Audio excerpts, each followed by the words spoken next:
and welcome to this, the February 2nd edition of Beyond the Headlines. My name is Colin Dowe, and I'll be guiding the conversations again this evening.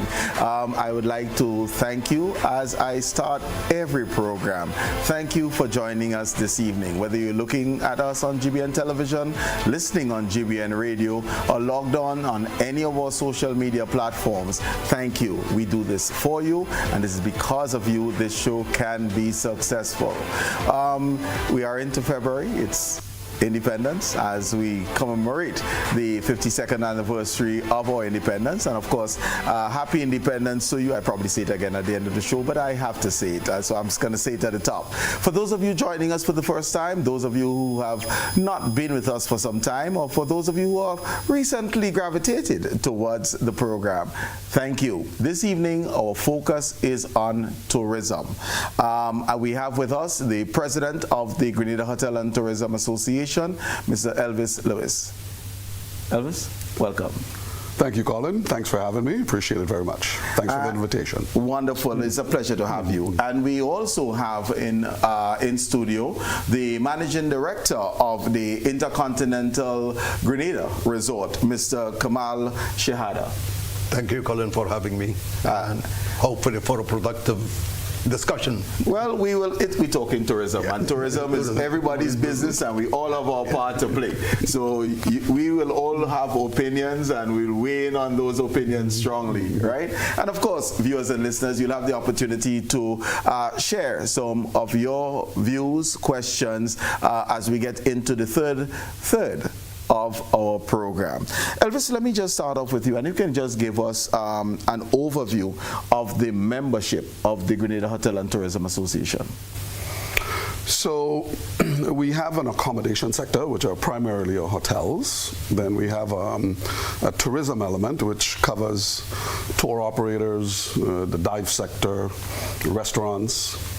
Then we have affiliate members, which are organizations in Grenada that want to be part of the tourism private sector. As we say, tourism is everybody's business. Mm-hmm. And we also have honorary members that we sort of include based on their affiliation with us. And we have another category which is called provincial, meaning if you're about to build a hotel and you're not fully operational, you can join the membership to get the benefits of what we offer as we lobby on behalf of you as the private sector. So that's sort of our structure. What are the numbers like? So the association is a little fragmented in the sense that I wish every hotel and every tourism entity would be part of us, but again, it's an option. Mm-hmm. We have about 30 to 35 properties in the accommodation sector. Mm-hmm. On the tourism side, which is our dive sector operators, etc. There's probably about 40, 45. The affiliate membership probably is about 15 in all. I think right now our numbers is probably in the high 90s, close to 100, and this is renewal time, so hopefully those numbers will go up as new members join. And so we need to make an appeal now. Yes, we do. That everybody make sure that they renew their commitment. And for those who are wavering, come on board. You can be our pitch person. As Colin says, dues are due right now, so please go ahead and pay and join. Wonderful. Right. Hotel stock, because the room stock, that is. So it's surprising to me that some of the ancillary services to operators, dive shops, outnumber our hotels. Mm-hmm. But we focus on hotel beds because, of course, we got to get them here. Right. They'll join in activities thereafter. Right. So if you would share, what is the current room stock on island in your estimation? Presently, I think we're around 1,800, just short of about 2,000. It's between 1,800 and 2,000. Okay. Now, that is registered data. So you have a lot of operations that are non-registered in the sense that we don't know what the singular Airbnb or something that's out there. But in general, we're about 1,800. So we're very limited. We're a small island, and we're hoping to get more room stock because that allows us to target more airlift, which generates more business for the tourism sector. Right. Yeah. Are you satisfied with the quantity, the quality, and the value for money that is offered by your membership? Well, absolutely. I have to say that. I must be politically correct on that. No. You know, So we have a wide range of offerings here in Grenada. So you have your high-end resorts and your all-inclusives. You have your middle-range properties that the traveler that is looking for value versus something that is of a higher quality. You have your smaller villas or your apartment rentals. So everybody's looking for something different. I think Grenada covers the gamut. So you have your Sandals, all inclusive. You have your Six Sense, your Silver Sands, your Spice Inn, which is one of the best in the Caribbean. And then you have your lower end properties that offer as much as Grenada can in an authentic experience for our visitors. So yes, I'm happy with what we have. I wish we can do more, and there are a lot of areas that we have to work on to enhance what we offer. And that comes with training, it comes with people being engaged in the tourism sector. So we're working on it, but yes, I am happy. Okay. And would you say that tourists or any individual exploring options can get value for money in choosing a hotel room in Grenada or a property to stay at in Grenada? Absolutely. I mean, we're comparable to all the other Caribbean islands, so we're not overpriced or underpriced. I think one of the things is accessibility. So when someone is ready to book and you look for the value to come to Grenada, you have to take into consideration, am I doing a one-stop or am I doing 2 stops to get here? And having said that, how many stops do I make from the original destination to get to Grenada? So you take a visitor from Chicago that may have to stop in New York or Miami or now Atlanta, you're now spending more to get here. Whereas you can go directly to another island because they have a stronger airlift than we have. So once you get here, there is tremendous value for what you're getting. How would you respond to the fact that what $200, we're here, what $200 per night gets me elsewhere is more than in Grenada? Ooh, that's an interesting question. I mean, that's a relative based on the property. $200 here in Grenada gives you a very beautiful room. I mean, you can get a lot of amenities associated with the $200, if you want to go high-end versus mid-range.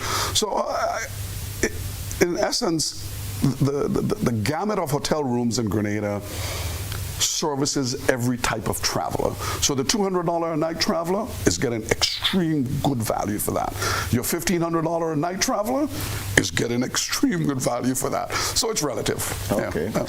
And just before I switch over, CBI.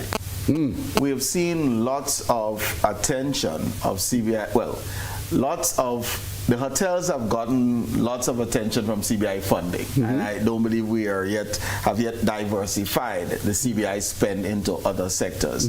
What has CBI monies mean for the hotel industry? Well, I'm not a CBI expert / IMA expert, but I think there's some shortfalls along the way. My personal perception, or even from a GHD perception, I would think that a CBI property needs to understand it's not just a cash grab per se, that a person pays and you get a citizenship or a passport or something like that, or you own an entity in a property that is yours, like a timeshare or something.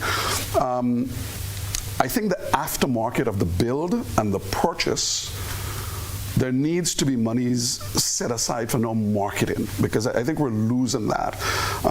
If I had my way, I would say if someone has to spend $250,000 to get whether it's a passport or the citizenship or whatever it is, we should take a small percentage of that and put it into a tourism fund somewhere, which is needed for marketing. So GTA, which has to market Grenada internationally to help support these hotels, needs to have funding for that. Fortunately, we got a little bit more this year. Now, from the hotel industry standpoint, in the hotel, you have to market yourself. It's not just a cash grab. If you just sit there and wait, well, what's the point? So I think there's some shortfalls. We have not been engaged in conversations with properties that are in a CBI because we are a private entity. We're not the public entity that should be involved in that conversation. So I hope as it becomes something where development is necessary to increase room stock, that we look at how the aftermarket of it is. I think that's the important thing. Because I think there's some shortfalls. Saying that although there's a policy decision that CBI, traditional name, funds were going towards the sector, yourself as the union of hotels have not been involved, or you weren't around the table in terms of the governing philosophy behind these investments, where they should take place, etc.? Not at all. Not involved at all. Now, again, if a hotelier wants to build a property in Grenada, and the GHT has no purview on that, that is really planning on the government. Now, it would be nice if they got us involved, because we have some mandates in reference to sustainability, eco-sustainability in tourism, ensuring that we're following the guidelines of Grenada and property, location, etc. like that. But we can't dictate what a hotelier wants to do. That's not our forte, and that's not what we're there for. We're there to support the hotelier, and that is to provide lobbying on behalf of them based on issues that they may have, whether it's with the government, whether it's with training, whether it's with staff. But it would be nice if the entities that are managing what happens before the project becomes a reality gets us involved in a conversation. Do you hold your members accountable to the same ideas that you just mentioned, that of sustainability, eco-friendly, etc.? Do you hold them accountable? We're trying. So I'll give you an example, like the plastic recycling program. We're encouraging all of our hoteliers to get involved with that.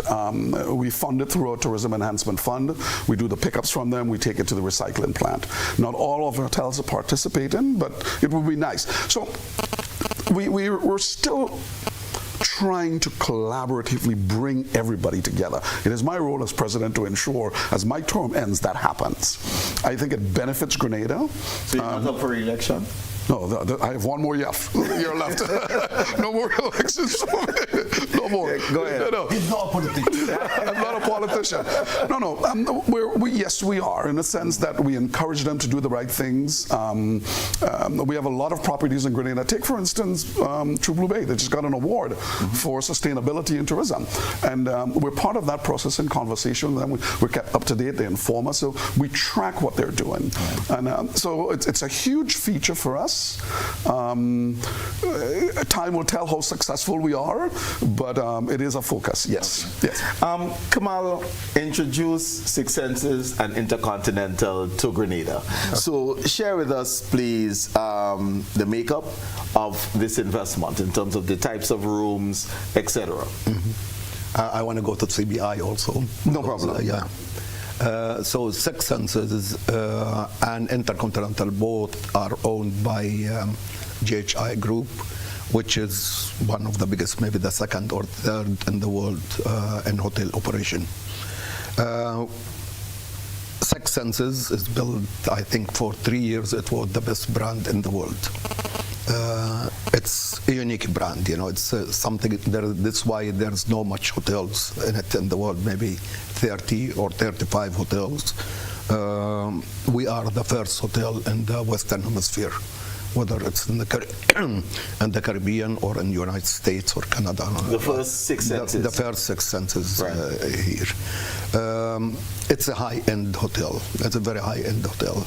So it's compared to Four Seasons, to and the top 3 or top 4, always you'll find Six Senses. So this was catering for, I don't want to say rich people, for people who have money and they want to spend. And this is why, it have been built uniquely. It's not a hotel, big hotel with a lobby. It have been built as a village.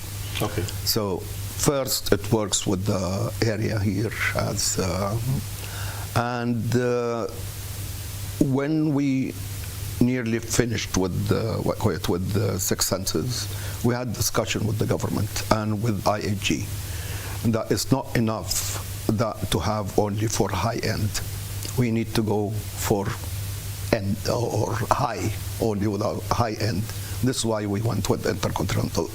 Both of them are owned, as I said, is operated by IAG. So we have very good, what I call it, very good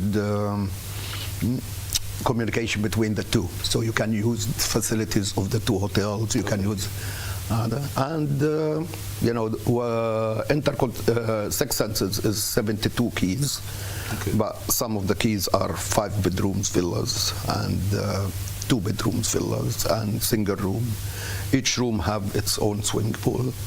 There is a library, there is 2 restaurants and there is a recreation center, kids club, and we have extra, which is activities, which is the guests are participating in it, which is recycling. So the guests will do one of the activity in producing paper from waste, or candles, or from the glass, you know, the glass crushed glass. You can make other, you know, other items. On terms of, I'm talking about Six Senses now. In terms of sustainability, it's nearly plastic free. We don't use plastic even in the furniture. Now there is no plastic. We have to use it in very little quantity because there is no other solution on island here. For instance, recycled papers and other, it's not available on island and difficult to get it. So other thing also, one of the biggest, of course, plastic usage is bottles, water bottles. So we are making our own water, whether it's sparkling or whether it's still water. And it's all filled with glass bottles, not one use, but continuous use of the bottles. We have also recycling. You know, we use all our organic material and turn it to fertilizers. Everything is recycled. You know, nearly everything is recycled there in Six Senses. Intercontinental is a different animal, different hotel. So just the position, we have Six Senses, 72 units, some 5, some 2, some 1 bedroom villas, right? So Intercontinental, what's Intercontinental is 150 rooms or 120 keys. It's a standard type hotel. You know, it's 5-story building. And it contains also all the facilities, because also we discussed this, there is not enough meeting place or function place in Grenada, so we included a big ballroom in there for functions and meetings, and it have about 4 or 5 restaurants, different type of rooms. Tennis courts, of course, a huge swimming pool. So it caters for, let's say, the second tier of the, not the very expensive, but the second tier of the hotel industry. Okay, so typical hotel, but geared towards drawing conferences, meetings, and the like. Groups. To Grenada. Correct. Okay. Are any of those properties all-inclusive? No. Okay. Elvis, I think this question is probably best for you. How many all-inclusive properties do we have in Grenada? We have Calabash, Sandals, and Spice Inn are the 3 primary all-inclusives. Everybody else is a la carte. Okay. Pretty much. So would you say that there's been a growth in all-inclusives in Grenada, or it has been more or less steady? I mean, if you're saying Sandals, Calabash, Spice Inn, they've been around for a while. That's it. Everybody else is pretty much a la carte. So there's no real growth in all-inclusive. And I think that's all market trends more than anything else. As a small island, we're having so little airlift. If you do all-inclusives throughout, or sort of go in that direction, I think you'll lose market share for the tourists coming to the island. So we have a good balance right now. As future developments come on, maybe we'll get a few more. Yeah. Okay. Yeah. But sitting, whether it's from your own opinion or GHTA standpoint, are all-inclusives good for Grenada? will it enhance the product, or will you say, we are steady as we go, and the mix that we currently have should be the mix maintained? Well, it's a two-edged sword when you look at it, because all-inclusive, sometimes people get there, they don't leave the property at all and actually see and explore Grenada and its beauty and its authenticity and what we have to offer in the rainforest. And maybe that's what the traveler wants. So getting them here in the first place is good. The balance I think we have now is fine, because I think people get to explore.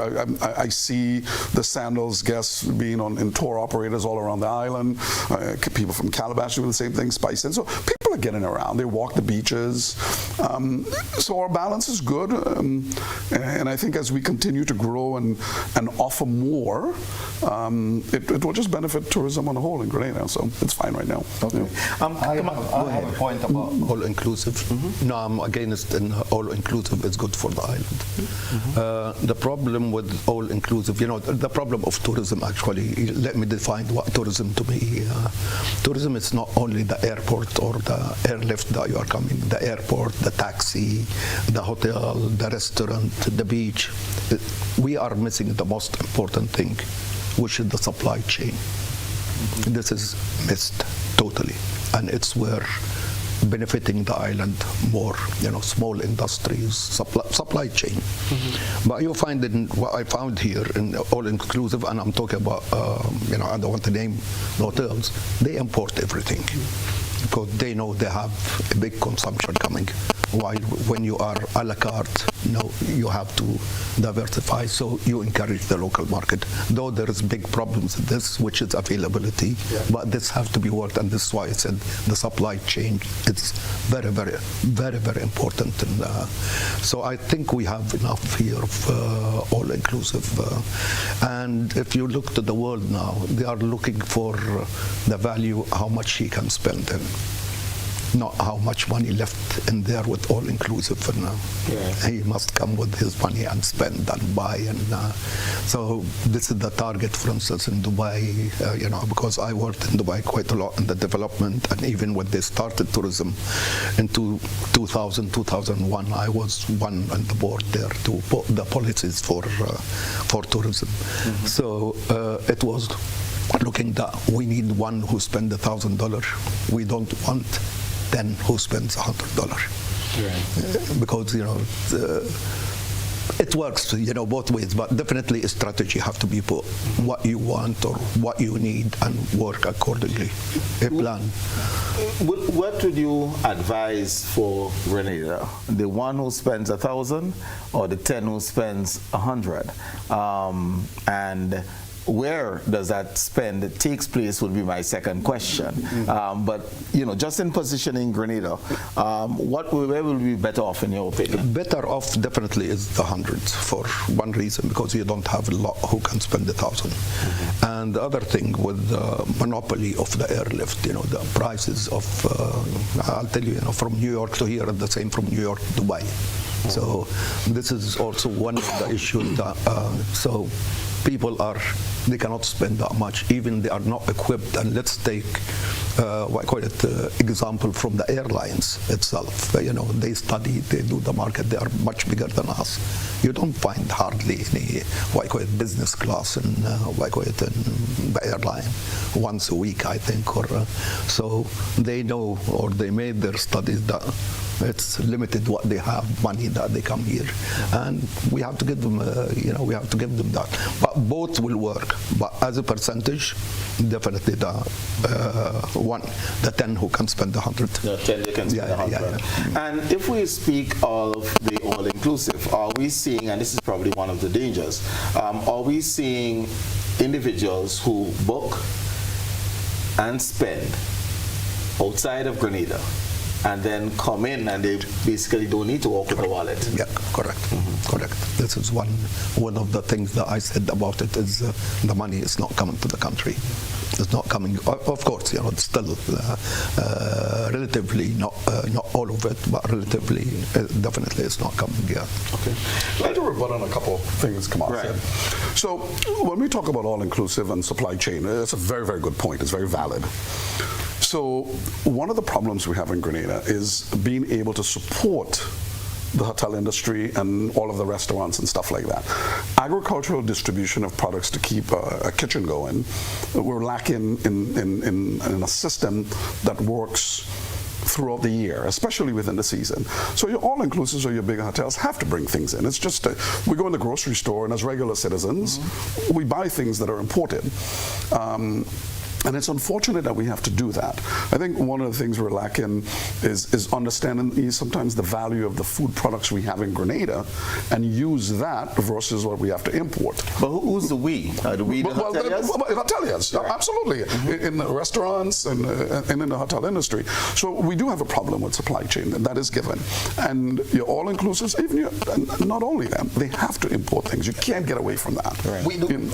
We have to import. Yeah. But if we create programs in Grenada, and I know the government is looking at agricultural programs that hopefully cyclical crop growing will keep the demand in place for what is required.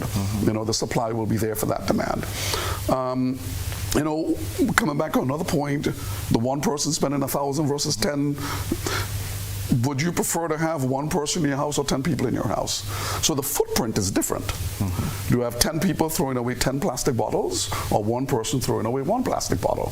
So we have to look at it from both sides, and you know, you can't say one is better than the other. It's just what the tourism product is. And we're balanced in such a way that we're experiencing both sides of your high-end tourist and quote-unquote your tourist that's, if you want to call the average spender. You have to have the bundle, the full bundle has to be the full category. But can Grenada and our 133 square mile have the gamut? You know, we have not gone the way of, let's say, the Bahamas with a set of high rises like the Grand Bahama and others that, you know, or even a Marriott in St. Kitts that has a huge room stock. We have not gone that way. And would your advice be that we maintain the limited footprint and probably look for the middle and upper? Correct. You know, I agree with you. As it's mentioned about the supply chain or the food, and definitely the tourist authorities or the government have to look what the problem that facing the hotel. You know, the problem of food is a problem of every single person sitting here. Today you have tomato, tomorrow you have only lemon, after tomorrow you have lettuce. So it's the agriculture sector, which is very, very important for the hotel industries, as in a total mess. Total mess. So I'm hearing two things. One, I'm hearing we don't necessarily go exclusively the one that spend 1,000. To protect our environment, we don't want the 10 to spend 100, so we probably settle at 5 to spend 200. Correct. And we will settle with that. Yeah. Yes. So, okay. But I'll tell you, you know, I want to add one point. I said I talked about the supply chain. There is another thing that we are facing a big problem. Is there is no activities on the island. There is no activities. Even the areas that are supposed to be visited, the natural areas, are not equipped. You know, you go to the waterfalls, you don't find the toilet. You don't find the nice restaurant or whatever it is. So this have to be worked on, you know. The tourist comes here, he wants to stay for, this why, you know, I know from the hotel, their stay is limited 3 days or no, we want to keep them more. So definitely we have to create activities for them and the island, and this is where the government have to encourage these projects. Even as I said, the ones that existing have to be upgraded and uplifted, and this I'll talk in the CBI part of it, you know. So I'm hearing that we have a product problem. We do. I want to echo what Kamal has just said there. You know, one of the things we lack outside of the St. George's area, which is considered our tourism belt, once you kind of go into the country, it drops off. in reference to amenities that supports the tourist. I know the administration is actively working because serving as the president of the GHTA, I serve on the board of the GTA, and I'm having access to a lot of information on projects that are coming up. We have to add bathrooms, we have to have signage. There are a lot of things that needs to happen to elevate the experience, not just in St. George's, but across the country. So we have some issues, we're working on them, it takes time. Funding is required. I know the minister has reached out to our association through our Tourism Enhancement Fund to do signage. We're actively looking at that. Things like bathrooms, it's a very critical point. But isn't that a matter of just respect? And it's not about the tourists. I mean, it's for everybody. If there's a public space, yes, there ought to be restroom facilities. Absolutely. It's standard. It's not about tourists, it's about us. Absolutely. No, I'll tell you even about you, and this is what I'm proposing now to do on the beach where we are doing. There is no toilets for locals, for anybody. Show me any beach that have toilets. You find people taking their clothes and putting them on the sand. He cannot take a shower or he cannot go to the toilet. And so definitely this, and it's not big, it's not a huge investment. It's not a huge investment. So definitely we are the... So we know that Las Vegas Beach will have toilets funded by Six Senses / Intercontinental. Even more than that. Okay. Even more than that. Okay. Coming back to the point about CBI just taking a little bit of money from that and putting it into funds, it will cater for projects like that. I mean, I think the average price is somewhere around 225, 250,000. Again, I'm not an expert on this. It's 200. There is two way of the CBI. There is the donation. Right. So let's say 200,000. Donation about 200,000, and there is the investment, which is about 320,000. So, but if you are depending on CBI, forget about it. I'm doing my project CBI. Okay, the two project CBI. So we have about $500,000. You will get nothing. It's going to be cancelled. Gone very, very soon. So my suggestion, with that 500,000, if we take 0.5%, 1%, 100%, and we just put it in a fund that is allocated for tourism development associated with projects like this, we'll have some extra monies that's maybe being spent somewhere else. I'm more greedy than you, not 1%. Oh, okay. Because I'm being gentle with the amount. No, because if you look to CBI, what CBI is, it's not what's happening here in CBI and all the, I worked in St. Kitts, I did the Park Hyatt, I did now the Intercontinental in Dominica, and I'm doing 2 hotels here, and all are CBI. Right. Okay, I don't want to say, talk about myself. We are the only CBI who finished projects.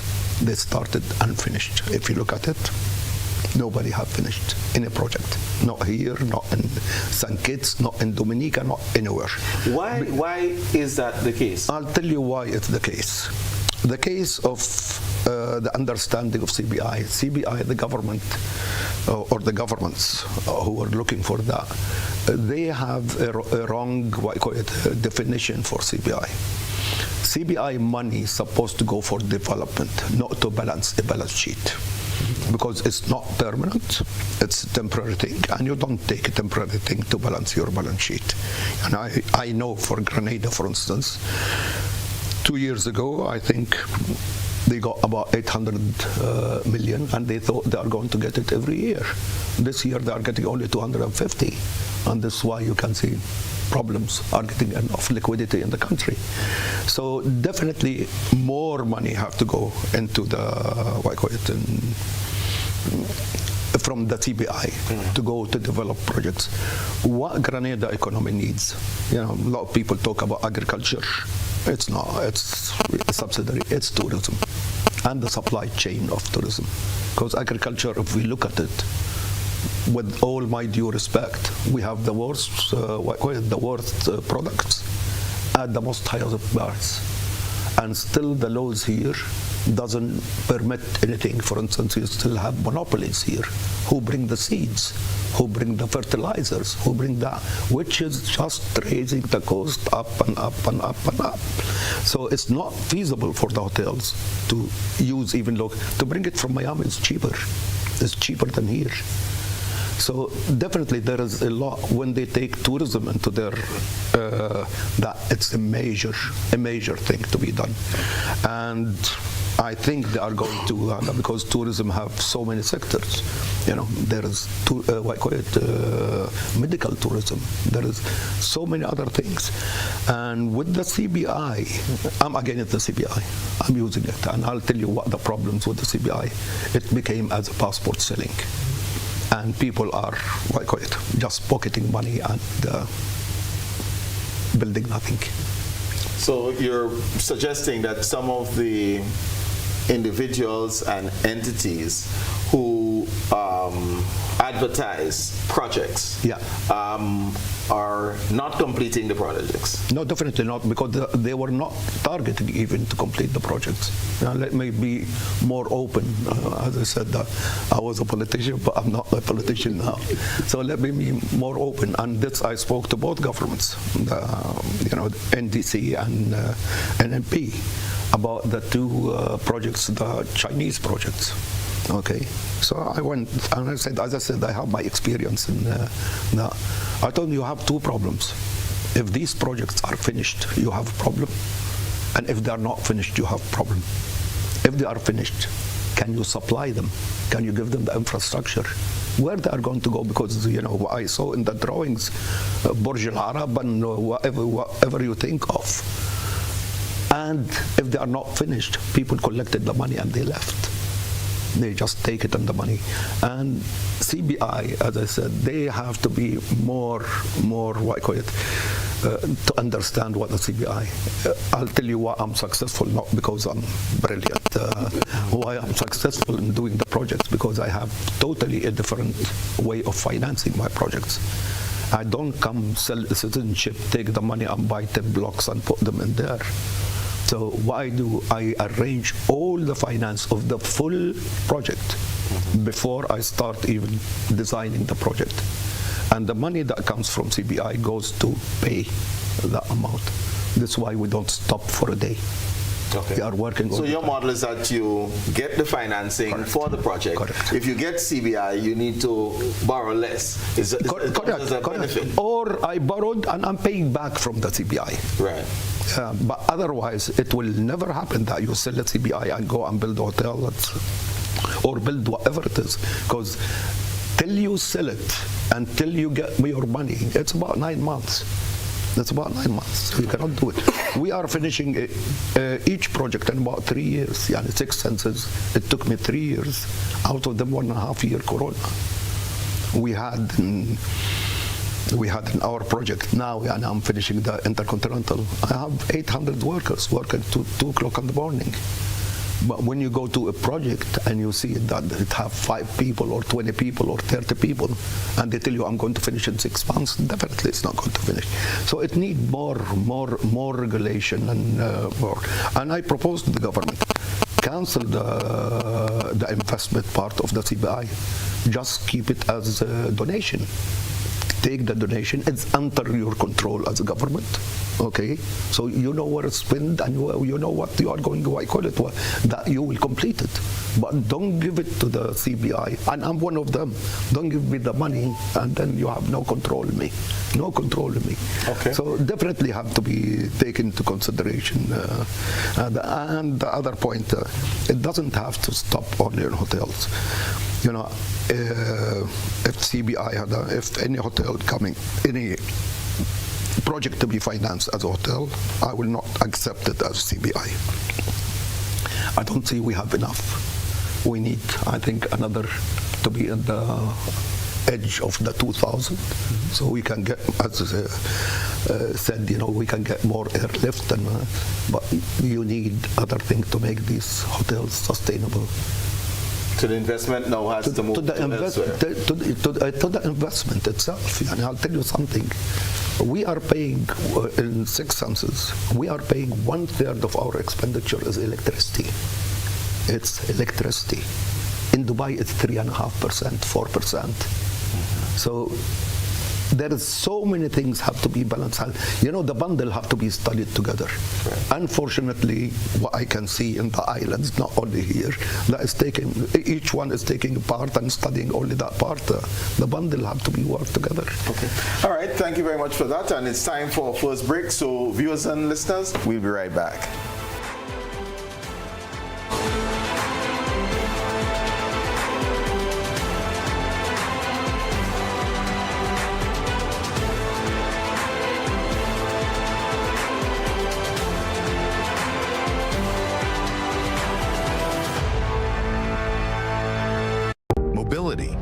common theme woven into the very fabric of human history. From ancient wanderers to modern explorers, our instinct to move, to seek something greater, and to grow has always driven us forward. Imagine a journey into pathways of boundless opportunities and endless possibilities. A collective future where the vibrant rhythms of the Caribbean, rich culture, and welcoming community create unforgettable experiences.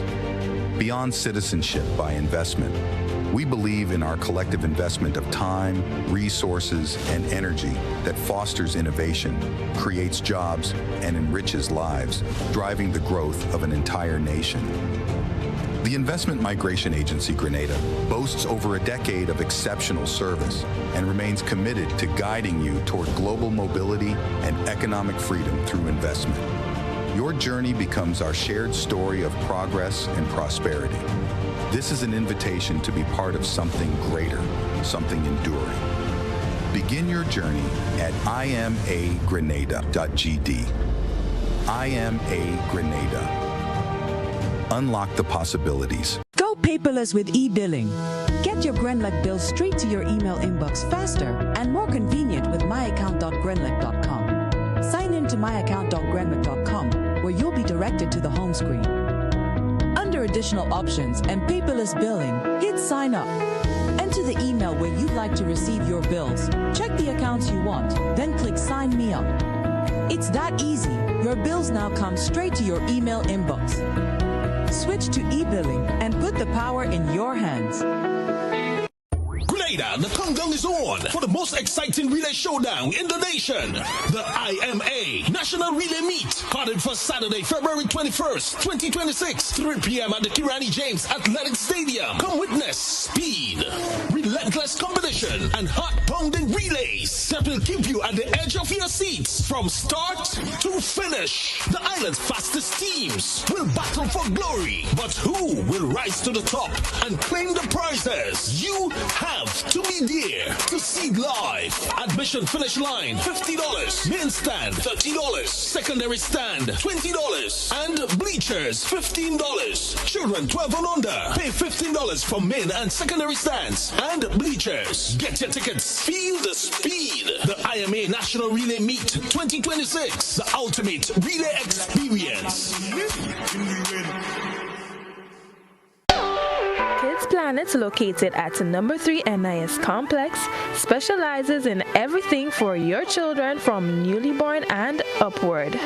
At Kids Planet, you will find clothing, school bags, hair accessories, sandals, shoes, strollers, car seats, bathtubs, baby bags, swings, walkers, playpens, and many more. So what are you waiting for? Hurry on down to Kids Planet and find what you have been looking for. Or call them on 444-3996 or 533-3996.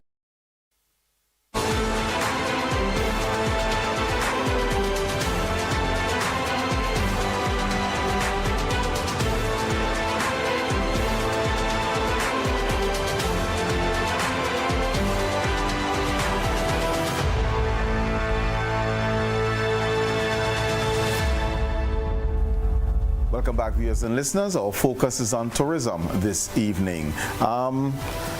Elvis, access to beaches. There have been some conversations about Grenadians' continued access to beaches.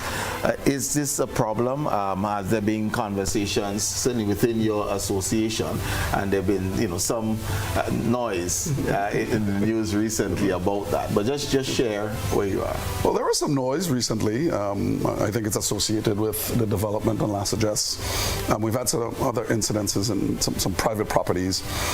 But from the Hotel and Tourism Association standpoint, when a property is and has gone through the process of planning, stakeholder engagements in the community, and EIA studies have been done, and all of the T's have been crossed and your I's have been dotted, and it's approved, if a developer, whether it's this developer or another developer, is not adhering to those guidelines, the people in the community, the people of Grenada, we need to stand up, and planning should be involved immediately, and probably say stop for a moment, let's regroup and ensure that what you're doing follows the guidelines. It is imperative. We as a people in Grenada are very proud of the fact that all of our beaches are accessible. Every citizen of Grenada, every tourist. So if a development hinders, deters, makes it inaccessible, we have a problem. So I am not privy to the last suggest situation in the sense of exactly what the developer and the government and planning has gone through and approved.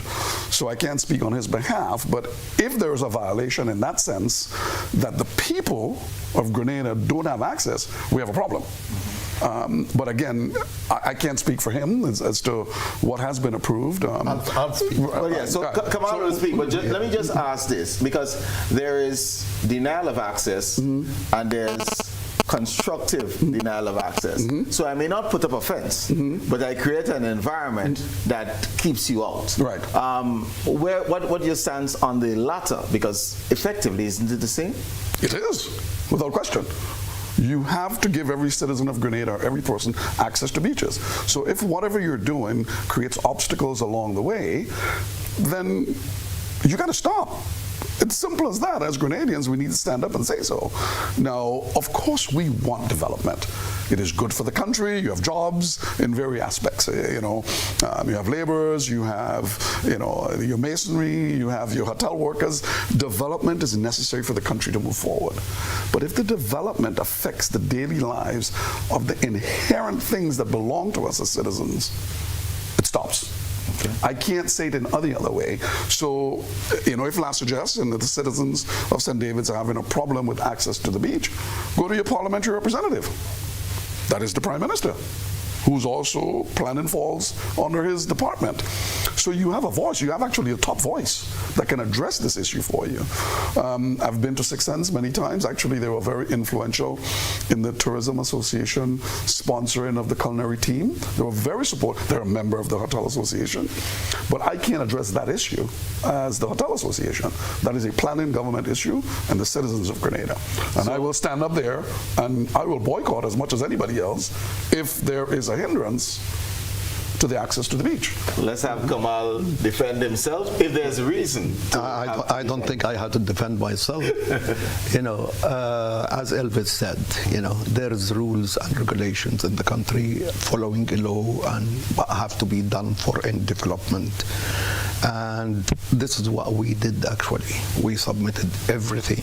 We have approvals of the planning department. We have approvals of even Grand Liquor or whatever it is. The only problem that I'm facing here, that people come with opinion. They don't come with practical, what's in there. And let me talk about, there was a court case against us by Grenada land actors. I sat down with Grenada land actors and I told them, you are doing wrong. You are supposed not when the construction. By the way, I'm not trying to avoid access.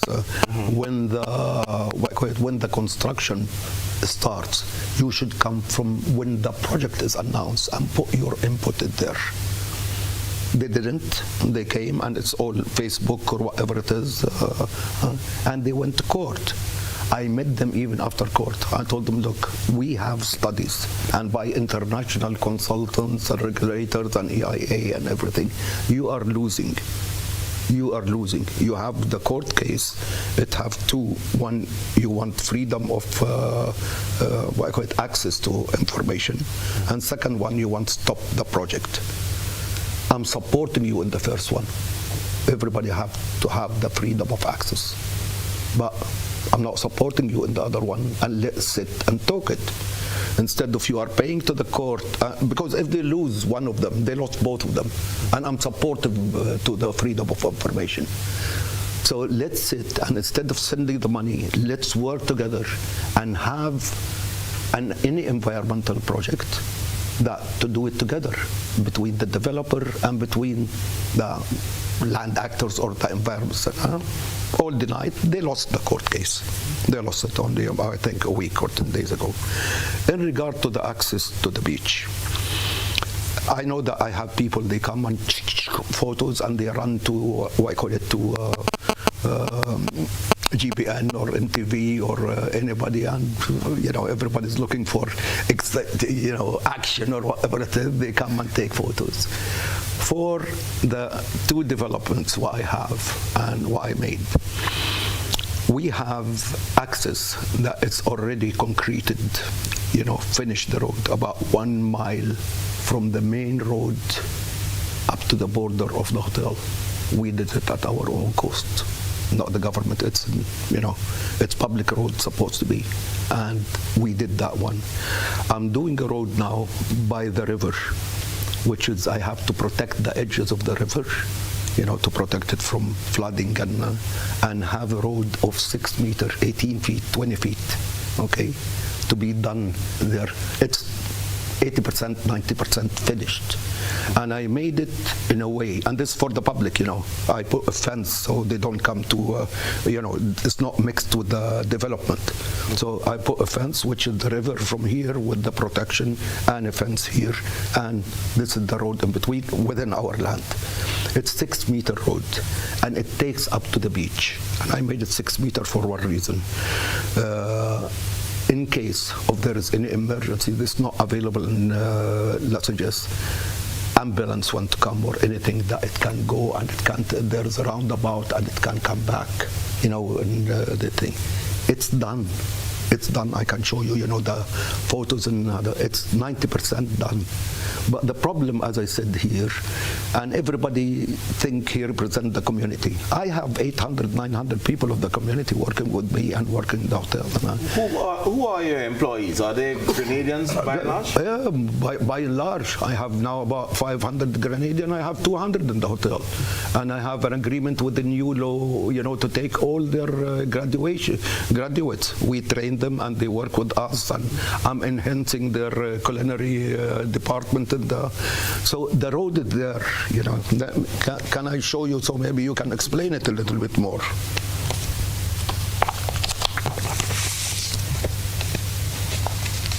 So we're going evidence-based. Yes, please come and see. Look, it's there. Let them come and see.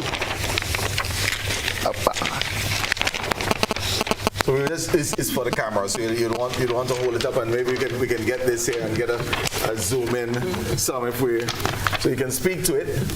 Okay, I can speak to it. So this is here, this is the border of our land, okay, and this is the river. All this coming from here to there to the end is a road. And it's made on gravel. I cannot make it in asphalt because of the water, it's already done. It's already there. Maybe I have only 20 meters left to be done. I created, because I don't want people to go and put their cars at the end and then they have difficulty, somebody coming in and out. I made a car park for 16 cars. It's already there. And please, this is what I'm telling people who come there to come and ask. If you see a road and you see a digger, what you see first? Destruction. But you don't know what's next is coming. They are going to asphalt it. So definitely, and I don't know, as I said, it's very, very hostile. It's very hostile. I'm an old man. I'm a retired person. Okay, I'm a retired person. And I had 2 projects that I put to, proposal to new 2 projects. One is hydroponic agriculture, and second one is solar energy. And I don't think I'm going to do anything here. Even my kids in Dubai, they said, "Baba, you are criminal there. Come, you are respected here." I'm sorry to turn that personal, but it's really hurt. Get to know and then speak about it. If you don't ask, how you will know? So we're saying that we can come to the property anytime, and we can be able to access the road. You can access the road. As I said, there's still 20 meters. You want also more problem? There is a guy there who have in the beach, near the road, who have a tent there, and he's selling weed and drinks and on the beach. Nobody can move him now. I cannot complete the road to the beach because he's there and every day coming to the workers with his machete. Police cannot get him out. Okay. So definitely we have one. There is one thing that they wrote about it, and they don't have the right. And Elvis or other, you can say, they want in the sixth census for me to make a public, in the middle of it, to connect between the two beaches. It's not the law. It's not anything. It's not the law. It's not anything that can say connect between two beaches. Okay, so there's access to each. No, the other one have no access. Okay. Because it's in the middle of the land, and by the way, the definition of access doesn't say by sea or by walk or by, and there's so many bays here that doesn't have an access because it's a ridge. It's a ridge. It's a huge ridge. Was there access prior to the development?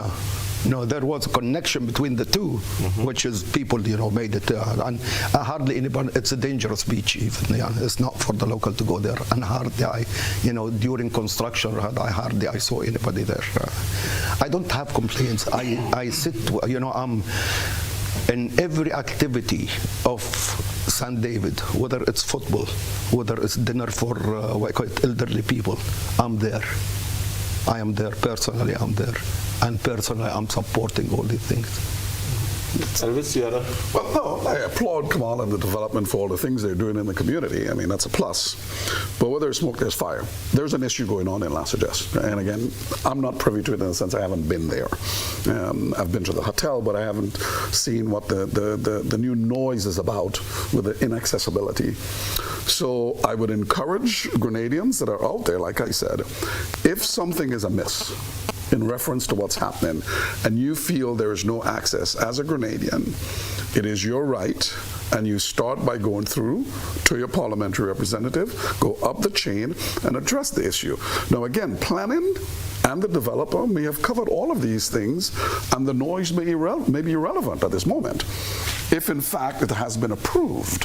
So you can't fault a developer for having approval to do something, but again, if the work is outside of the approval and there's hindrance and inaccessibility, we have to stand up and speak. So there's three sides to the story, right? The truth, one, two, and there's in the middle. If it's more than what has been required, this is the road that I'm making the access on. Yeah, I don't doubt you on that. What I'm saying is there is some noise right now. No, because as I said, 2 or 3, they come with their cameras. They don't come and ask even. Stop the work. You are preventing. But let me ask this, because we speak quite often of an environmental impact assessment. Correct. Right now, the conversation has changed to environmental and social impact assessment. Are you in agreement with that philosophy? Because it goes more than just the environment. 100%. If the people's way of life is being disturbed, then we probably need to take a look and do the cost-benefit analysis of development. 100 social. It's very, very important, and the people, and this is what I'm saying. It's not my hotel, it's for Grenada. And it's making a big impact on and whether it's in employment, whether it's spending. I'm spending about 10 million in the market every month. Every single month we are spending. I have 450 workers and I have 220 in and I think I bet with one of the politicians, okay? Because when I choose in the land in St. David, they said it's undeveloped. I said this is why they call me developer. And I had a bet of $10,000 that one day you'll find somebody from St. George's to come and work in St. David's, not somebody from St. David's to go to St. George's. Let me ask you this. Yeah. Can this rural development work? And I'm softly introducing St. David's at rural, but we also have the project in Livera and the others. So both of you, in terms of responding, can Grenada see success with major hotel plants outside of the St. George area? Yes, and it should be, actually. It should be. People who are coming to Grenada, they are not coming to a city. They are coming to resorts or quiet, and as you said, people that sometimes they stay in that hotel, they don't go out. So definitely rural have to be addressed. Other thing, ecotourism have to be addressed. It's not only beaches, Grenada. They have nice mountains, tree houses, eco, small villages, and all that. That's all have to be addressed. And that's all I discussed, with the planning department. The government here, or CBI, or anybody, they should make the study, and when people comes, okay, this is the projects that we need. Get a good consultant in the world to make you survey, whatever is needed for the tourism industry. And there is good advisors, even United Nations, you can talk to them and let you come with the project, not the developer come with the project. What has been the success of Six Senses? In other words, we are in January, and I hear you, it's not sun, sea, and sand. So if you can share, where do your guests come from in terms of which location in the world, and what is your occupancy, in this January, February period, which is typically a peak season for Grenada? Mainly in 5-star hotels or branded hotels, there is a thumb rule, which is 3 years in the beginning. The third year, they call it stabilizing year. So we didn't do well, but we didn't do as bad as I thought. We were in December, January, we were about 100% occupancy in both of them. Though, as I said, we have villas for $6,000 and $10,000 per night. So we are in full occupancy. Problem now that we have to look at is how to reduce cost without reducing quality. This is what we have, because our cost is high. As I said, electricity is high. Problem I think everybody is facing it here is workforce. We have a huge problem with workforce. And this, I think, have to be addressed by the government. I don't agree with the American sending people here. I don't agree with it. But definitely have to look at it and study it well. That's why we made partnership with the new law. With the new law, we have provided them transportation. I provided them to train, we brought them pizza making line, so the students can eat and they can train. And I'm taking, internship. Usually hotels take 4 or 5. I'm taking 50 or 60 internship and paid internship. I paid them for their transport and their. We are as per plan. Let me say, we are as per plan. I'm expecting next year to be better because we have already bookings, and I think third year will start breaking even. So you say this December, January was good because you're at 100%. Yes. And what has it been like for the balance of the year? If we look at 2025? If we look 2025, it's about 22%. 22%. Yeah. Okay. And where do your guests come from? Is it US, Canada, or Europe? Europe, hardly anybody come, but US, UK, and Canada a little bit, not more. Okay, so primarily the Western Hemisphere. And we have also some guests that come because when we sell our CBI, we give them incentive a week to come and stay in the island, in the hotel for free. And the aim was to bring more tourists to know the place here because we are selling all over the world. So this is actually is taking good sector. And we start getting actually local, when I say local, Caribbean guests. You're getting Caribbean guests now? Yes. Okay, yeah. All right. It's time for a second break, so let's take the second break, and when we come back, we'll open up the phone lines, but there are a couple of other things that we want to touch on. Certainly, the human resources challenge, which is part of your supply chain. Viewers and listeners, we'll be right back.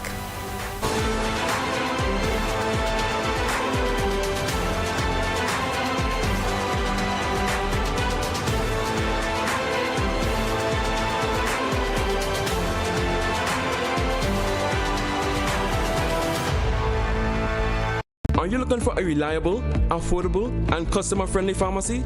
Look no further than Hills and Valley Pharmacy, the nation's leading healthcare products and services provider. We are committed to serving you at convenient locations. Find an extensive and affordable selection of prescription and over-the-counter drugs and medical supplies at Church Street, Hillsborough, Carriacou, Jubilee Street, Grenville, St. Andrew, near the bus terminal, and Halifax and Grenville Street, St. George. Our committed team is always available to offer valuable assistance for managing your health and wellness. Discover the additional benefits of our wholesale distribution on Halifax Street and our Medcare Center on Grenville Street, where we provide in-house physiotherapy, massage therapy, doctor consultations, and eye care services. Our commitment is to satisfy all your healthcare needs, including competitive prices, loyalty rewards, and special discounts for seniors. Contact us at 435-6904 and WhatsApp 535-4734. Choose Hills and Valley Pharmacy. Remember, your health is our business.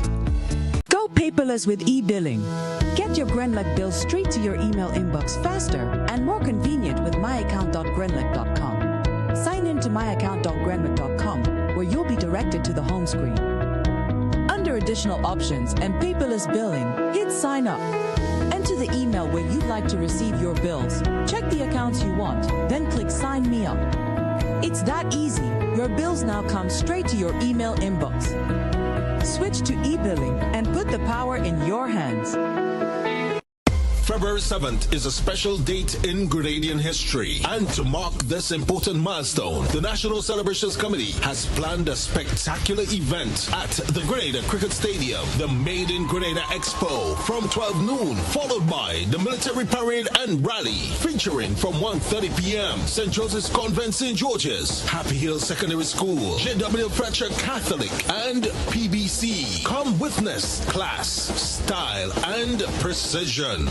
Experience the unique skills and talent from Guyana's Defense Force paratroopers. The Honorable Deacon Mitchell, Prime Minister of Grenada, will deliver the feature address, followed by cultural showcases from Kimura Conception Dance Theatre, the Independent Song Monarch, the Royal Grenada Police Force Band, and Rita and the Ultimate Perfections Band, among other cultural acts. The event concludes with a breathtaking fireworks display. Join us for this unforgettable celebration at the National Cricket Stadium on Saturday, February 7th from 12 noon.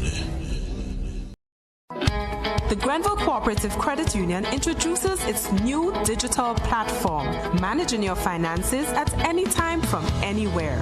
As a part-time student, balancing work and studies can be a real challenge. But with GCCU's digital app, these worries are no more. My parents can now remotely transfer funds to my account and I can check my balance at any time, giving me the freedom to achieve my goals. My days can be long and tedious. With this app, I can ensure my loan is paid on time, transfer funds to someone else's account, and check my balances. I don't have to rush to do business during my lunch hour or after work anymore.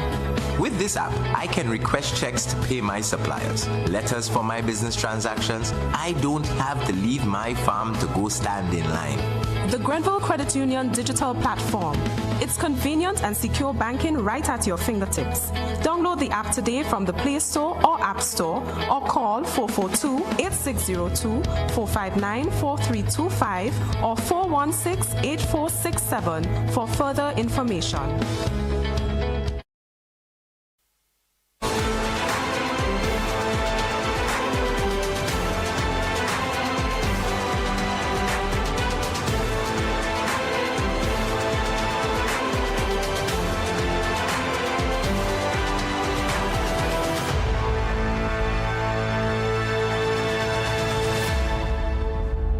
And listeners, our focus is on tourism this evening. Elvis, I know you wanted to make a comment on the potential of hotel plants outside of St. George and outside of the beautiful white sand stretches of, let's say, Grand Anse or otherwise. I think it's important. We are missing a little bit of what the ecotourism aspect of what Grenada offers with our rainforests and the outer parts of the island. We focus purely on the south, and that's because of the white sands and the beaches and stuff like that. Let's take, for instance, the development in Olivera. A development in that area made sense. Okay, we have beautiful, nice coastline, but I think the concept of the design is way outside of the scope of what the environment is. You're putting up a monstrosity which you probably won't be able to sustain, first and foremost. So if you build something that was eco-friendly with the environment, you'll get more out of it. Mount Hartman, who knows what's going on with that? The monstrosity that was going to go there, if you've driven down in there, all you see is just some concrete things that are sitting there. So we now have to focus, as we go outside of St. George's, go up into the mountains. There's a property in Monlong right now that's advertising called Riverlands. That's a little eco-friendly thing, a little cottage. We need to start doing some more of that, which develops our local community tourism product. And we have a lot of that to offer. So these big properties are going to be, like I mentioned earlier, cash and they're going to be gone. The people are not going to be here. and we're not going to sustain it. Or if all of them stay, I had a conversation with a friend of mine who said, if those Chinese developments all stay and get passports and become citizens, because you do, if they vote in elections, remember Chinese prime minister. You know, I mean, I'm being facetious and funny about it. But there's a political ramification here we have to take into consideration. So as we develop the outer areas and we expand tourism into the other areas of Grenada that need that for development in all our communities, is Grenada ready for that type of development? Because again, Kamal spoke to supply chain, right? Where are they going to access? Or will the cost of accessing goods and services just gone up even more? That's where that big monstrosity in Liverpool doesn't make sense. But if you put small boutique-ish style properties in areas all across the country, next to our waterfalls, next to the rainforest, next to a cocoa field where people can come in and experience what it is to harvest cocoa and make chocolate, there are travelers that look for things like that. So you're now creating the experience of what Grenada offers. Rainforests, waterfalls, you know, of course you have beaches up there, or food. You'll experience food out there in the country that you won't experience in St. George's. So we've not done enough as a country to exploit that aspect of what we offer as a country. We're still very much in tune with the South. We need to expand. Carriacou, Petit Martinique, we have to develop there. True Blue Resort is now put in a 30-room boutique-style hotel. We need to do more of that. Where are they putting the... In Carriacou. In Carriacou. Right. And just chat with us about the recovery of Carriacou. Are your members there back up and running? So, yes and no. It's been a slow process. So one of the things we did with all of our Carriacou members and non-members, we gave them free access to the membership and all of the programs that we offer. I think GTA did the same thing. But we lost Casada Bay. The owner decided not to rebuild. But I think the process is getting people to buy in. Let's rebuild. I think a lot of the monies that were supposed to be allocated for rebuilding seems to not having the impact it's supposed to have in getting these properties up and running. Most of them are, but to full capacity we're not there yet. But they're slowly recovering, and so there are operational, but they're not at 100% supply. Absolutely, they're not. Okay. I mean, we have Carnival coming up in Carriacou very soon. Room stock is a challenge. We just had a Lambi Festival. It was hugely successful.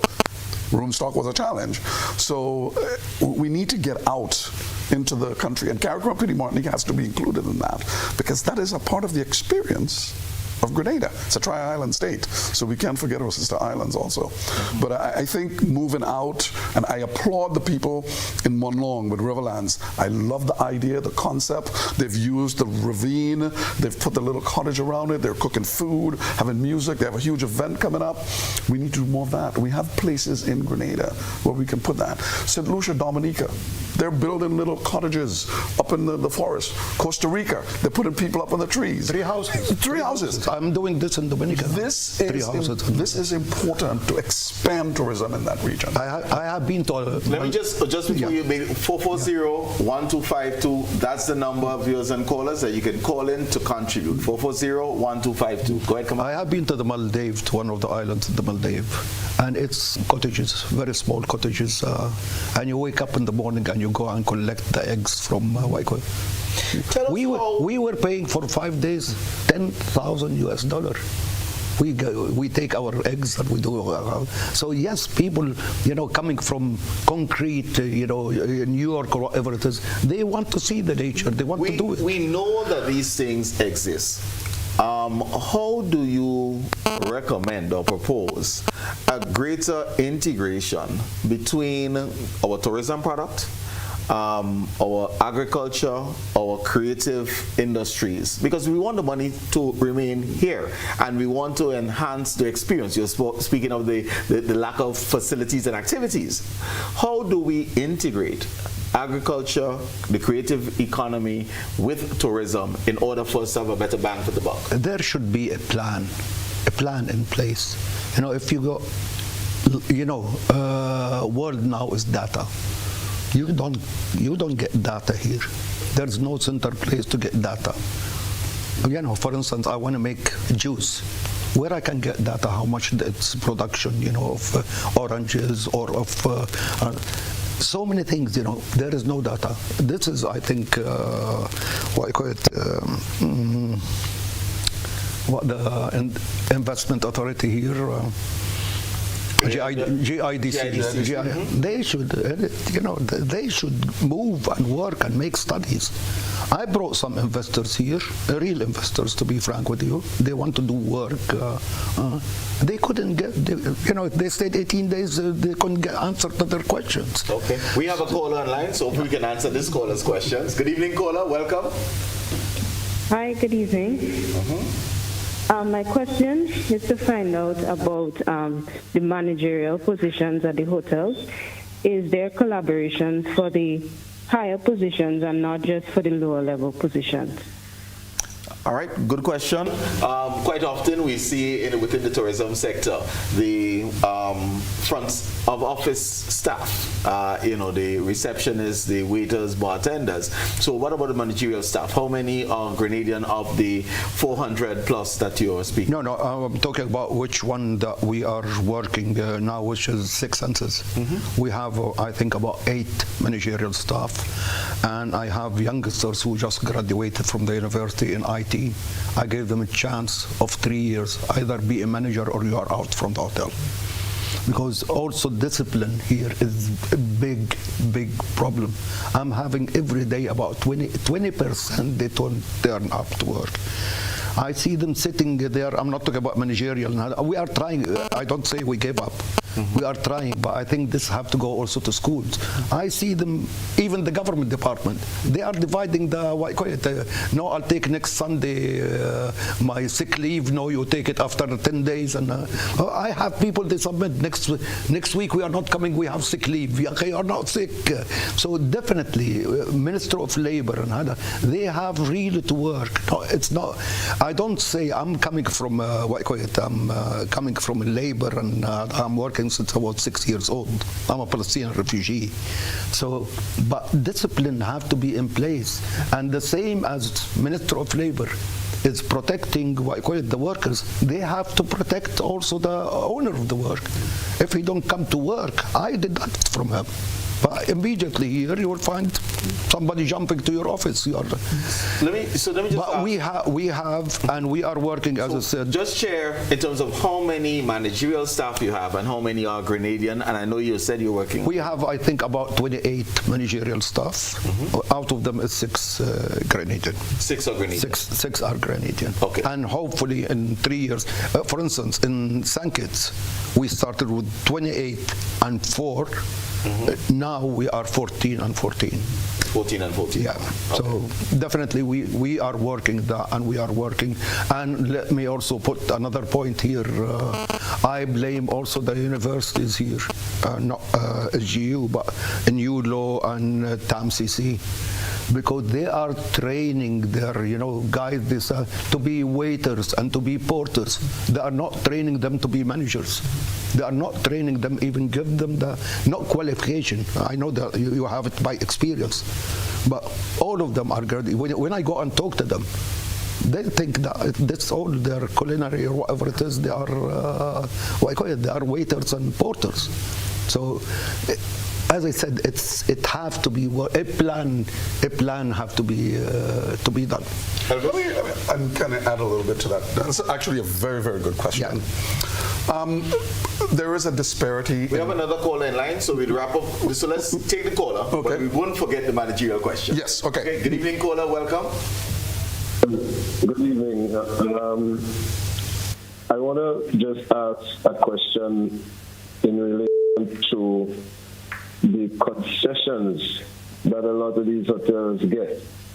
Now, I know that some of the hotels, like 6 Senses and others, are working with the Grenadian people in trying to establish a number of things that benefit the society as a whole.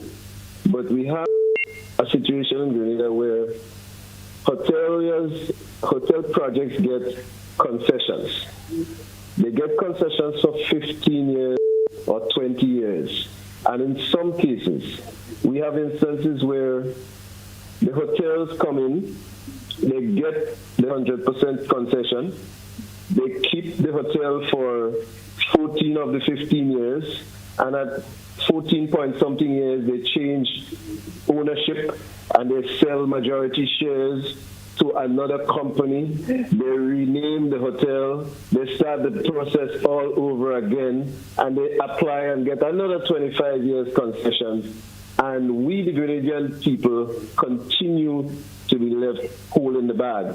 And I believe that the government needs to change the policy to make sure that the hotel projects in particular, and not only hotel, but many of the big investments that come into this country, come to some agreement that they will sponsor a school or sponsor a playing field or sponsor something in Grenada, so that at the end of the day, they don't just pack up and walk away like Rex and the others, right? Because remember, we started with Holiday Inn, then we went to Ritz-Carlton, then, and it over the last 30 years of that particular hotel, they changed ownership about 4 or 5 times, and every time they change, they get 25 years concession, and we get nothing out of it.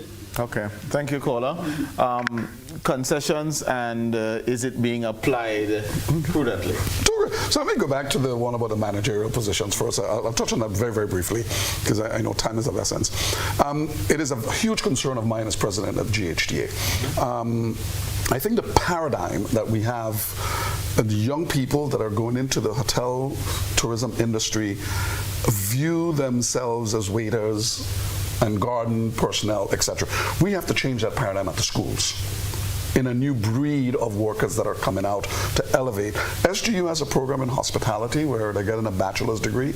We need to tap into that resource and get some of these people into positions in our hotels that they can graduate from trainee in the managerial positions to become real managers and balance that.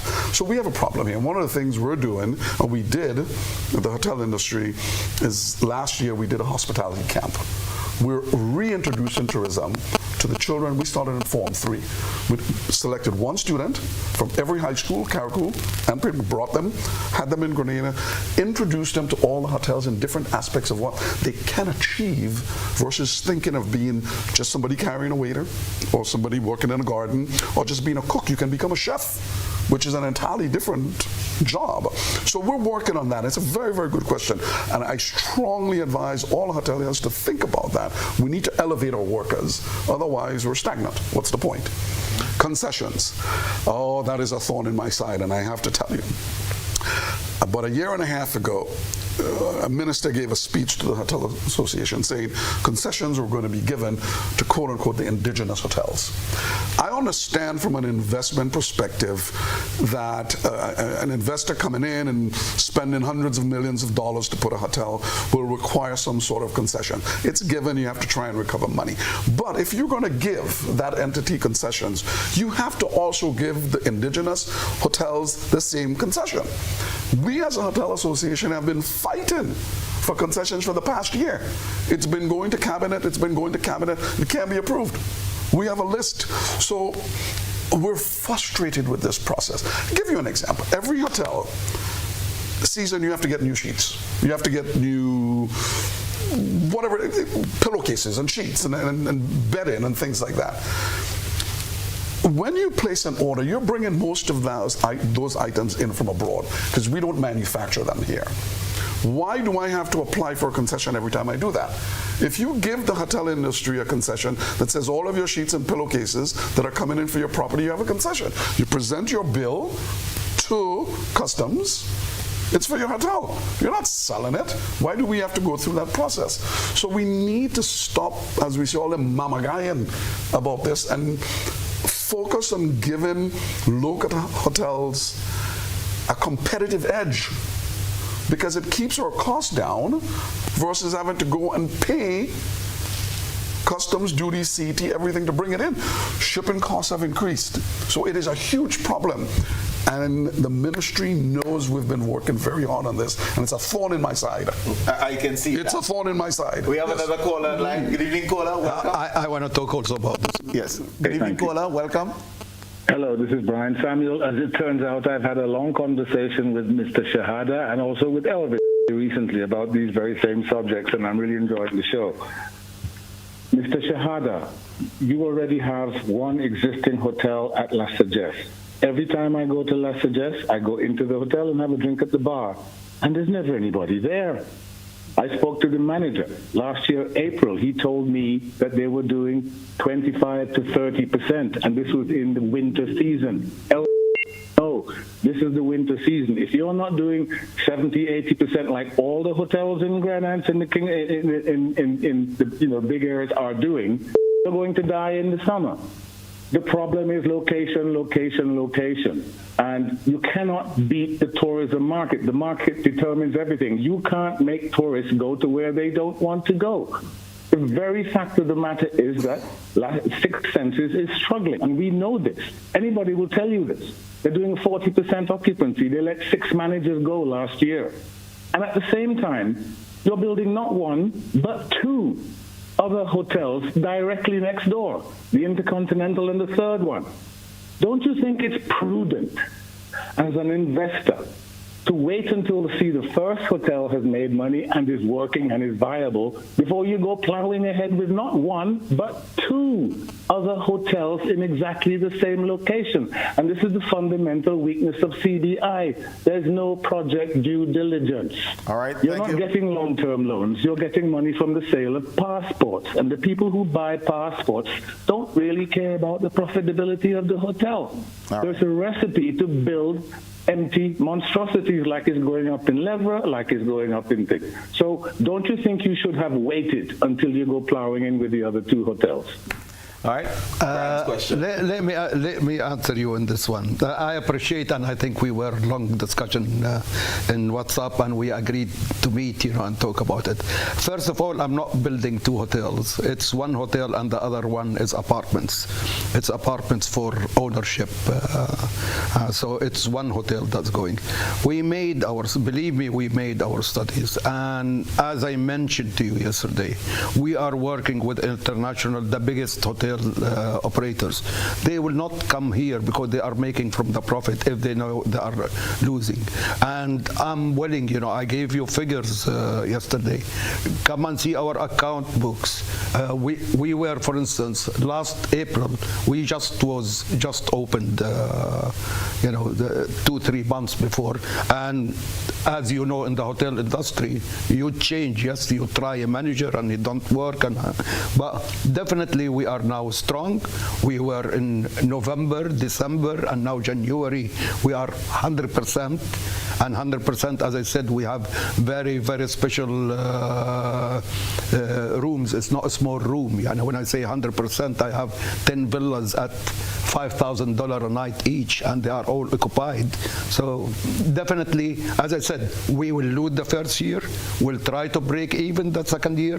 We'll make profit in the third year. And believe me, and I'm willing, as I said, to come, you'd come and share, all what needed. Open book. It's open book. Elvis, I'm hearing a bit between Brian and Kamal here. Yeah, well, they have a little thing going on. Yeah, development takes time, especially in the tourism market. So I echo Brian's sentiments. I've had good conversations about that, and I get his point. It makes sense from a financial perspective. But when you put down a property like Six Sense and the segment of the market that they're focusing on, I give him 3 to 5 years before he can actually see some return on the investment, because your traveler who's going to be going there probably has already made plans 2-3 years back. So by the time his advertisement and the national market and RMG GTA gets that property out there as a marketing Grenada as a whole, it takes a little while for it to catch up. I have a concern also of a second hotel going up and Six Senses on its low occupancy level, but let's give it an opportunity to see what happens. Hopefully the result of what they've done, it's a beautiful property, and let's see what happens. But it is a concern. Everybody should have that concern. Right. Marketing, because you mentioned that and you both mentioned that. Who markets your property? And is there monies for marketing after this bill? We mentioned the concern about CBI. So you build a room, but where's the money for the marketing of the property in order to make sure you're occupied? So that's what I mentioned earlier with CBI. I think monies need to be set aside for that a little bit. And I don't know what the accounting structure of that is. That is above my pay grade. But we have another caller, so let's take that caller. Good evening, caller. Welcome. Caller, go ahead.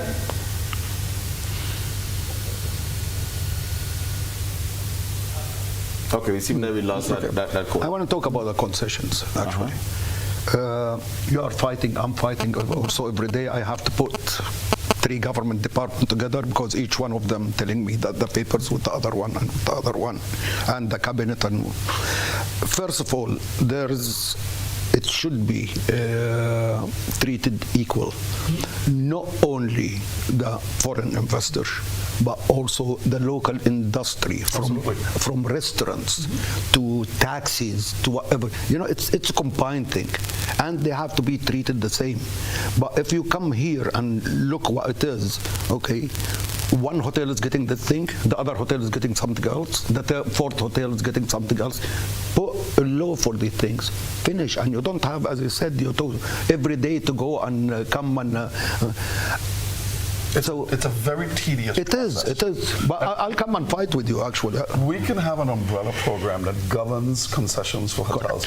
We actually had a meeting with the Minister of Tourism and then the Minister of Finance that showed them ways that they can generate revenue. Because if they feel they're losing revenue from the concessions, we showed them a path to actually make more money, which will offset the revenues that they perceive that they will be losing. But if you make your hotels, all of them competitive across the board, you'll actually generate more traffic. Right. Because the Hotel A that is locally owned that does not get the concession has to have his price up here because he's paying a little bit more for his products to sell, his room. So if you reduce that cost down here, he may be able to reduce that a little bit also, and be more competitive. Hotels can work together. Yeah. For instance, I have a concession. He don't have a concession. I can bring quarter of container that will cost me so much. While if we have all the same, we can import the same, get better prices, which is, but as I said, it's difficult. And I want to give other small example where these concessions and I came with a program here because I went to the development bank and checked about young entrepreneurs. And young entrepreneurs are allowed to take 40 to 50,000 loan, but they ask them for 50,000 guarantee, which he don't have. So I proposed, okay, I'm too much into education actually. So I proposed that I will go to the bank, and I discussed with the bank actually, that I'll put a deposit of $1 million. Okay, for my family foundation, and will guarantee the loans of these guys. If they don't pay me, they don't pay me. If they can pay, if they don't pay, take from here. I put only one condition, that these guys who are going to open a small business, give them concession for 3 or 5 years. Not come from first year VAT and MAT and HAT and HADA. I will not get my money back. So they have to be profitable, and I'm still open to do it till today. Yeah. The concession issue. We have another caller, so let's take the caller. Good evening, caller. Welcome. Good evening to you, Colin, and to your esteemed panel. The question I want to ask has to do with capacity building and human resource. I've heard what has been said about, of course, the whole matter of the discipline and so of the local workforce.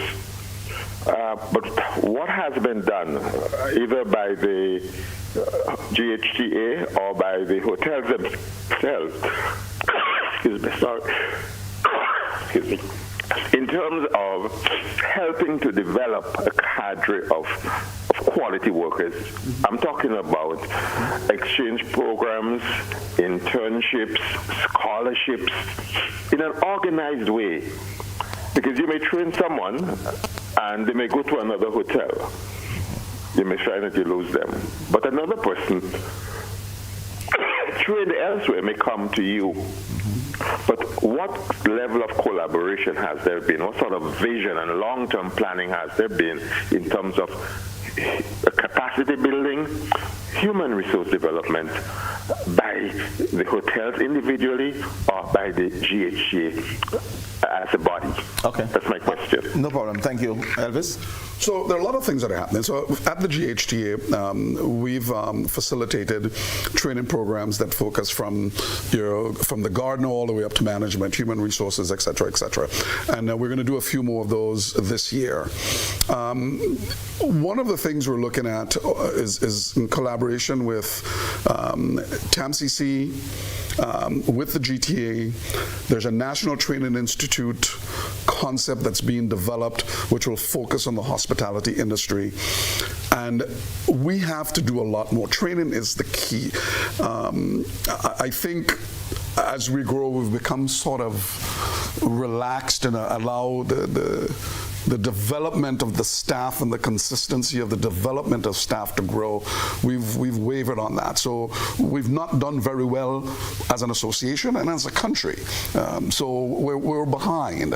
And I think government and the private sector has recognized we do have this issue. So I know the Prime Minister just issued a mandate with a new training program, which they've reached out to us and asked us questions of how we can participate with it.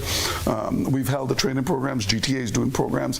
The problem is sometimes after we go through these sessions and we do these training programs and they get into the workforce and they work for a month or two and they make a little money, then all the excuses pop up and they don't show up to work again.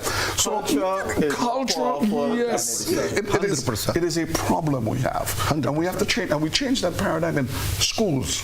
We have to do it now in schools.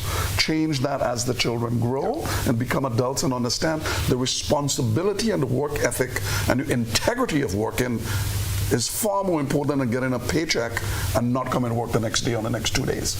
We have a lot of work to do on this. It's not going to be easy, but we're fully aware of the problem and we're working on it. All right, we are almost at time. So Kamal, I'll allow you some closing comments. You can speak about challenges and or projecting Grenada's tourism industry. I can say something. What I practiced in Grenada, and by the way, I consider it as my country because I'm stateless, I'm Palestinian. Okay. So I'm living here and stationed here, most of the time. So definitely there is a lot to be done, and this will start, not only from, we talked about students and so, but also from the top. The government have to see where the obstacles are, what the problems are, and to act on them. There is not everything needs finance. A lot of things need decisions. I'll tell you a small example which I make it. Till today in Grenada, if you go to driving test and you don't put your hand outside from the window, you will fail. Come on, we are in the 22nd century. We go and get a sample from China or whatever it is by DHL or courier. It takes a day to come. It takes 1 week to clear. So there is very, very small things. On training, the first problem we faced here when I came for Six Senses, to build Six Senses, is machine operators. There is no machine operators. So I brought a trainer to train youngsters on machine operators, because the elderly one, they cannot be trained because this is what he knows, this is what he wants to keep. So we trained about 12. 5 of them passed, everything is fine, and even I brought somebody from Caterpillar. Everything is fine, everything is passed. Okay guys, let's work. They cannot work. Why? They are under 25, only 25 he can work. I went to the government and I said to them, you allow him to get children at 18. You allow him to vote you to the office at 18. 25, he will change. He's not going to wait till 25. So there is a lot to be done. Also with Labor Department now, from where the workers will learn. They will learn also with mixing. You have to bring other staff who are advanced in tourism, and $5,000 per year for what I call it, for a work permit. And the work permit, by the way, it takes 6 months to get it. That means the one that you paid for him, he's already gone and find another job. So it have to start. A plan have to be done. When they start focusing and understand that tourism is one of the key factors for the future of the country, and it have to be given what I call it a real priority. I know that there is coming the hospital Polaris project, and it's for tourist industry. What I call it medical tourism. Are you prepared for the other, for medical tourism? He's not coming only to hospital. He's coming in so many other things. And we are willing, whether, with Elvis or myself, even personally, we are willing to participate. I'm willing to do some social work, whether, as I said, putting toilets in the beaches or cleaning the river. So we are willing. We have to give back. If we are taking, we have to give back. Definitely, we have to give back. But it has to be organized, and somebody has to be the leader in this thing. Okay. All right. Thank you very much. Closing comments, Elvis? Yeah. So, I want our viewers to understand that a couple of the questions about managerial positions, etc., and things like that. A lot of the hotels in Grenada are actually managed by Grenadians, especially your indigenous hotels. So we're not weak there, and that is a testament to the quality of or local hotels that have achieved statuses that are recognized worldwide. So we must applaud ourselves for that. I think we also have to be aware that our challenges are very self-evident, because it's a way of life in Grenada, how we work. And when we talk about tourism is the #1 economic pillar in Grenada. The GHT looks at it and we say it's 65%. The government says differently. So we say it's 35-40% general, and then we have the university, which is a very important tourism factor, which is 25%. So 65% of the GDP is generated out of tourism dollars. So every dollar, 65 cents come from tourism. So we now have to reinvest in that. We have to understand the value of this economic sector, because the other things like agriculture, fisheries, etc., will benefit from tourism. So I think a national push to change the way we look at tourism in Grenada is necessary. And I'm not talking about just from the government level. It comes from the person on the street. The person who's walking the beach. Don't steal the trash. Because we want to keep it clean. Let's be responsible as Grenadians, because it benefits everybody. Paul Slinger back in the day made a slogan, which you said earlier: tourism, everybody's business. And we all have our parts to play. We all have our parts to play. Mr. Elvis Lewis, President of GHT, I thank you. Kamal Shihada, likewise, thank you very much. And to you, our viewers and listeners, for spending the last 90+ minutes with us. It was an absolute pleasure having you as we focused on tourism. Thank you so very much again for giving up part of your Monday evening. And let me take this opportunity to wish you happy 52nd anniversary of our independence. Tourism as our business, and as we think Grenada and focus on Grenadianism, then it is important that we take care of each other, but also take care of our guests through our tourism product. Thank you, and we look forward to being with you again in the next 6 days, 22.5 hours. Godspeed.